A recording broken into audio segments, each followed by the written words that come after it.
আজকে আমরা জানব থাইমাস একাডেমির সম্পর্কে। থাইমাস একাডেমি শুনে একটু আশ্চর্য লাগছে যে থাইমাস একাডেমি আবার কি? বলছি। থাইমাস একাডেমি অর্থাৎ থাইমাস গ্ল্যান্ড সম্পর্কে জানব। ওকে, আচ্ছা ধরো আমাদের হিউম্যান বডি হচ্ছে একটা বিশাল বড় রাজ্য। আর এই রাজ্যকে সারাক্ষণ কারা আক্রমণ করতে আসে? ডিফারেন্ট ব্যাকটেরিয়া, ভাইরাসেস,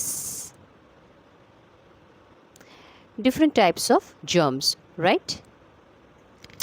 তাহলে আর রাজ্যের এই রাজ্যকে তো রক্ষা করতে হবে, মানে এই আমাদের হিউম্যান বডিকে তো রক্ষা করতে হবে, ঠিক আছে? তো এই রাজ্যকে রক্ষা করার জন্য ছিল একটা শক্তিশালী সেনাবাহিনী, যার সবচেয়ে সাহসী সৈনিকের নাম কি জানো? সেই সাহসী সৈনিকের নাম হচ্ছে টি লিম্ফোসাইট। টি লিম্ফোসাইট বা টি সেল। ওকে, কিন্তু একটা সমস্যা ছিল। কি সমস্যা? নতুন সৈনিকরা যুদ্ধ করতে জানতো না, তাই তাদের পাঠানো হতো একটা বিশেষ প্রশিক্ষণ কেন্দ্রে। সেই প্রশিক্ষণ কেন্দ্রটার নাম কি? সেই প্রশিক্ষণ কেন্দ্রটার নাম হচ্ছে থাইমাস গ্ল্যান্ড। ওকে, থাইমাস গ্ল্যান্ড। এই প্রশিক্ষণ কেন্দ্রটা কোথায় অবস্থিত? অবস্থিত হচ্ছে দুটো লাংসের মধ্যিখানে, ঠিক আছে? এই যে লাংস আমাদের এই রকমভাবে দুটো লাংস থাকে, তাই তো? এইখানে থাকে হচ্ছে আমাদের হার্ট, রাইট? ঠিক তার ওপরে থাকে হচ্ছে দুটো লাংসের মধ্যিখানে থাইমাস গ্ল্যান্ড। ওকে, থাইমাস গ্ল্যান্ড। ওকে, এটা হচ্ছে থাইমাস গ্ল্যান্ড। কোথায় অবস্থিত? দুটো লাংসের মধ্যিখানে, ঠিক আছে? স্টারনাম যে বুকের হাড়ের পেছনে, আর অ্যাওর্টার ঠিক সামনের দিকে। অ্যাওর্টা কি? অ্যাওর্টা হচ্ছে largest artery in the human body. হার্টের লেফট ভেন্ট্রিকেল থেকে অক্সিজেনযুক্ত ব্লাড সারা শরীরে ছড়িয়ে দেয়। তো এই অ্যাওর্টার সামনের দিকে থাকে হচ্ছে থাইমাস গ্ল্যান্ড। তাহলে থাইমাস গ্ল্যান্ড কোথায় থাকে? দুটো লাংসের মধ্যিখানে, অ্যাওর্টার সামনের দিকে, স্টারনাম বা বুকের হাড়ের পেছনে, ঠিক আছে? আচ্ছা, এই যে থাইমাস একাডেমি, এই থাইমাস একাডেমির প্রধান যে শিক্ষক, তার নাম কি? তার নাম হচ্ছে থাইমোসিন। থাইমোসিন। থাইমোসিন হচ্ছে একটা peptide hormone. Peptide hormone.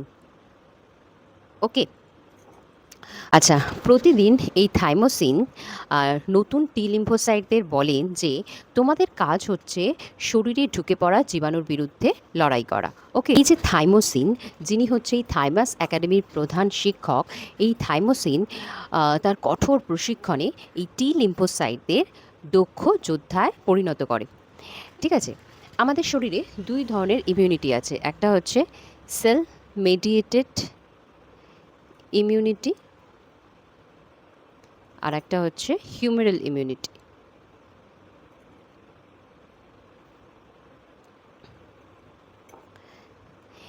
Sell mediated ইমিউনিটিতে কি হয়? এখানে ডিরেক্টলি টি লিম্ফোসাইট তোমার ইনফেক্টেড সেলগুলোকে ধ্বংস করে দেয়, ঠিক আছে? আর হিউমেরাল ইমিউনিটিতে কি হয়? বি লিম্ফোসাইট অ্যান্টিবডি তৈরি করে, আর এই অ্যান্টিবডি কি করে? আমাদের শরীরের ইনফেক্টেড সেলকে ধ্বংস করে, ঠিক আছে? তো এইভাবে থাইমোসিন আমাদের শরীরে সেল মেডিয়েটেড ইমিউনিটি গড়ে তুলতে সাহায্য করে।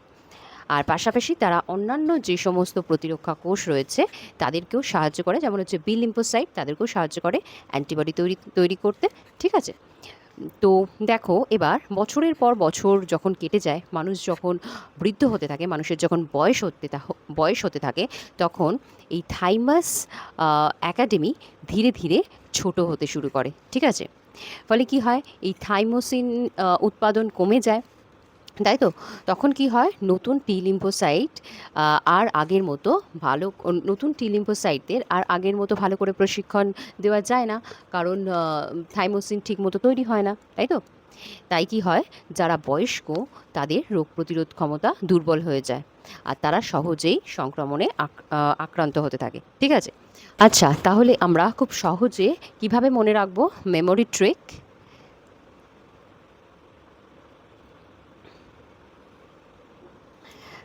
থাইমাস, থাইমাস, দেখো টি, থাইমাস হচ্ছে training school, T, T for হচ্ছে টি লিম্ফোসাইট, ঠিক আছে? এইচ, এইচ হচ্ছে হরমোন, থাইমোসিন,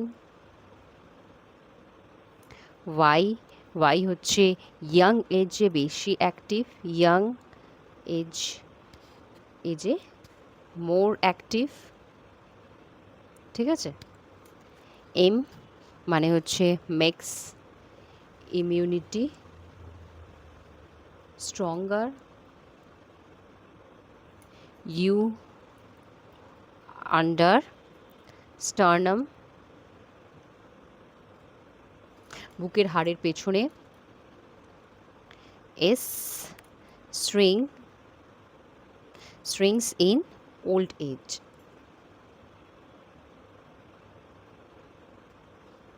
ওকে, তাহলে এক কথায় যদি মনে রাখতে হয় তাহলে থাইমাস হচ্ছে দেহের সেনা প্রশিক্ষণ কেন্দ্র, যেখানে থাইমোসিন হরমোন টি লিম্ফোসাইটকে প্রশিক্ষণ দিয়ে রোগ প্রতিরোধ ক্ষমতা গড়ে তোলে। আর বয়স বাড়লে থাইমাস ছোট হয়ে যায়, তাই বয়স্কদের রোগ প্রতিরোধ ক্ষমতা কমে যায়। ওকে।